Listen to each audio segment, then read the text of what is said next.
Another video for you with new stories. First news story is from Somalia, where after a few hours officially Abdullahi Farmajo will hand over power to Hassan Sheikh Mahmoud. Before this power transfer, former head of NISA Fahad Yasin has reportedly fled Somalia. A few hours ago, he boarded a Turkish airline flight and he has left Somalia. Second news story is about Eritrea. Eritrea is celebrating its Independence Day on the 24th of May. Some countries have sent congratulatory messages to Eritrea. Which countries have congratulated to Eritrea so far? And third news story is about Fano and other Amhara militias, that they are being trained by Eritrean army, that they have received military trainings in Eritrea. Two last news stories from Amhara region. First one is about Worku Aytenaw Amhara businessman who funded Fano. There were rumors that he had been detained, that he was being targeted. He was target of security forces, but he spoke just a few minutes ago. And lastly, Ethiopian Human Rights Commission of Daniel Bakele released a statement a few hours ago about arrests, detentions in the Amhara region of Ethiopia. Firstly, viewers, on Monday, Abdullahi Farmajo is due to hand over power officially to Hassan Sheikh, new president of Somalia. Before that, Fahad Yasin, former chief of NISA, Somali intelligence agency, has fled Somalia. There were rumors a few days ago that he was put under house arrest, but today on Sunday, reportedly he boarded a Turkish airline flight and he has left Somalia and he is in Turkey. Why did he flee Somalia? Fahad Yasin worked as the head of intelligence agency during Farmajo era, and he was seen as right-hand man of Farmajo. His agency were charged with disappearance of an intelligence official, Ikran Tahlil, who is dead, was not been recovered so far. The girl was working for NISA and she disappeared. Her parents accused Fahad Yasin, NISA, of being behind the disappearance of their daughter. But the case against Fahad Yasin could not proceed.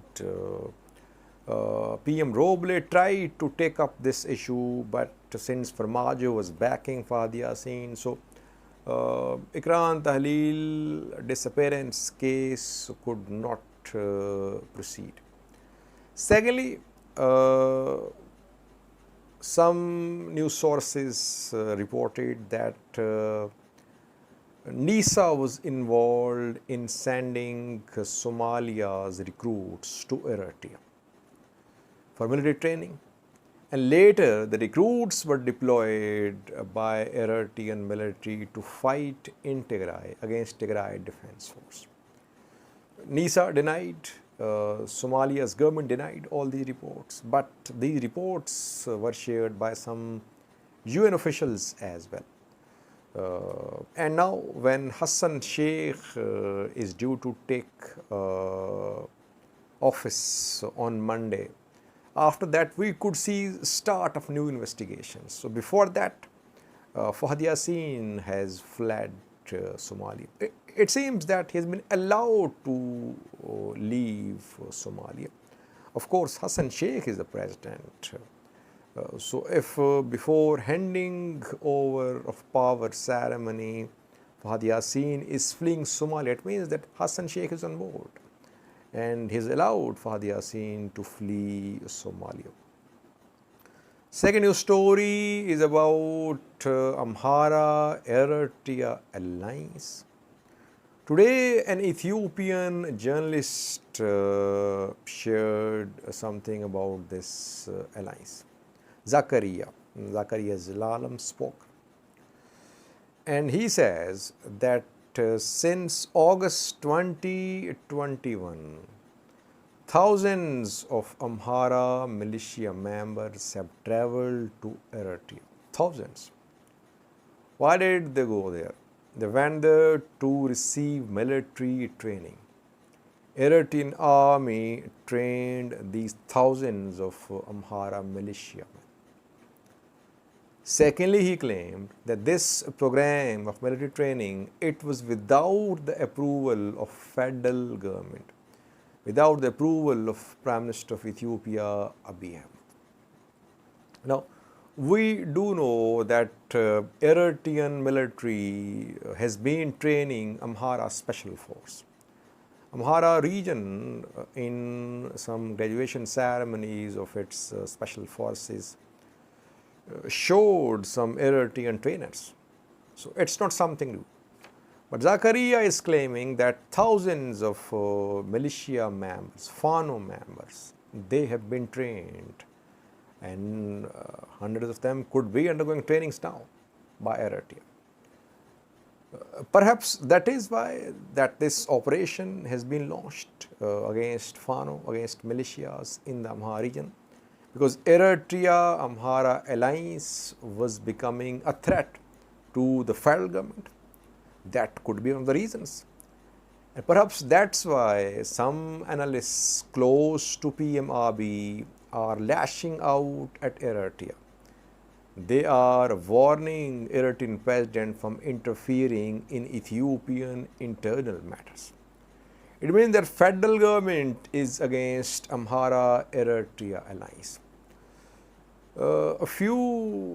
2 days ago, I said that there were rumors that some Fano commanders had fled Ethiopia and they could be in Eritrea. Now, this news story, this claim from Zakaria confirms close ties between Amhara militias and Eritrean military, and some Fano commanders could be in Eritrea. Third news story is about Eritrean Independence Day. A few hours away, the 24th of May, Eritrea celebrates its Independence Day, its independence from Ethiopia. Now, which countries have congratulated Eritrea so far? According to Eritrean Information Ministry, 3 countries have sent congratulatory messages so far. Firstly, Morocco, secondly, Mauritania, and thirdly, Sudan. King Mohammed VI of Morocco has shared a message with Isaias Afwerki, Eritrean ruler. People say, Sajid, why do you call Isaias Eritrean ruler? You can say Eritrean president as well. I can say president as well, but I think ruler suits him more than a president. Secondly, Mauritania, its President Mohammed Ould Ghazouani has sent congratulatory message to Eritrea. And thirdly, Sudan views. General Abdul Fattah al-Burhan, Sudanese army chief, head of Sudan Sovereignty Council, has also congratulated Eritrea so far. We have not seen any message from Ethiopia. Maybe on the 24th of May, we'll see more such messages. Fourthly, viewers, an Amhara businessman, supporter, sponsor of Fano, who funded Fano's activities last year during TDF's military offensive on Amhara region, was rumored to have been arrested, but he spoke a few hours ago. His name is Worku Aytenaw, a top Amhara businessman. He says that he is fine. He's not in danger. He's not in detention. No one has arrested him. And lastly, viewers, Daniel Bakele of Ethiopian Rights Commission spoke and he released a statement about what's happening in the Amhara region. He says that violation of human rights is being seen in the region. Journalists, community activists are being arrested. Their parents, relatives are not being notified. The journalists are the arrested persons. They are not being taken to courts, and they are being arrested without any formal charges against them. And this is violation of Ethiopian law, violation of human rights laws as well. These arrests in the name of law enforcement campaign should stop. Let's see, will the government stop? Don't think so, viewers.